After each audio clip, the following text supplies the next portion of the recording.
Do you know which export accounts for a quarter of UK's total food and drink exports? It is the whiskey industry, and we will be discussing its markets management. First of all, the main input of Scotch whisky is malting barley. Therefore, the supply chain of whiskey has an agricultural origin and starts from malting barley farmers. Barley is delivered to plants where it is prepared for malting. While barley harvesting is not centralized, the next process, distilling, is, as it happens only in Scotland. The mash is brought to the distillery, then on to maturation and warehousing, then on to blending. After bottling and packaging, the good will be transported by truck and trains to the rest of EU or shipped worldwide. The bottles then are delivered to retailers of various types and sizes. To summarize the input transformation output process of the whiskey market, we will use the 4 V's: volume, variety, variation in demand, and visibility. The Scottish whisky market produces its goods in great volume, for we must remember that 99 million bottles of Scotch whisky are exported yearly. Scotch whisky is produced in great variety, largely in 5 categories.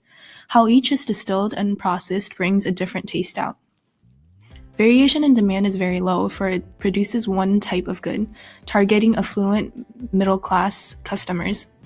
Most of the operation runs low in visibility due to where and how it is produced. The more we go down the supply chain, the more the visibility as we get closer to the customers.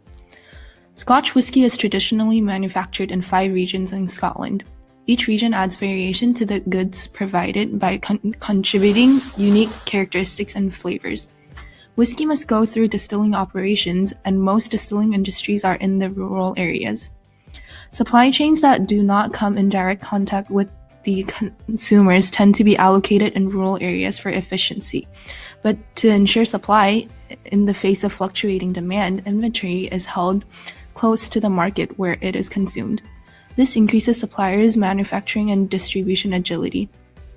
In predicting and planning demand for whiskey, companies must use the method of make-to-stock. Because the maturation process for Scotch whisky is 10 years, demand needs to be forecasted years ahead. If the demand is higher than predicted, prices should be raised, or supply for whiskey that hasn't been aged as long should go up for efficiency. If demand is lower than predicted, it should be held to sold later, or the manufacturer should release lower quality whiskey to boost demand. A key sustainability issue is the environmental harm the processing of whiskey inflicts. Waste can be categorized in a number of ways, such as spent grain, cardboard, wastewater, glass, etc. Packaging and transportation also contributes a large share in the glass waste. Created using Powtoon.